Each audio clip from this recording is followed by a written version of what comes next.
на искрено единство кога станува збор за државните интереси, државните приоритети, кои никогаш не смеат да бидат ставени зад партиските приоритети или личните желби на некој политичар или група на луѓе.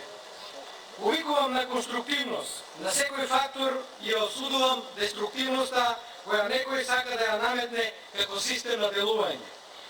Ние сите треба да градиме, да создаваме дела и вредности, а поривот за рушење и критика на се треба да потонат и енергијата да ја фокусираме на спроведување на реални проекти кои го подобруваат секојдневието на граѓаните. Таквиот пристап и искрена волја ни е посебно потребна во овие моменти кога државата подолг временски период е вовлечена во политичка криза од која мораме и можеме да излеземе посилни. Оваа политичка криза не му одговара на никој што сака добро на државата и истата создава одредена несигурност кај граѓаните која се рефлектира на секојдневното живење, така и во стопанството.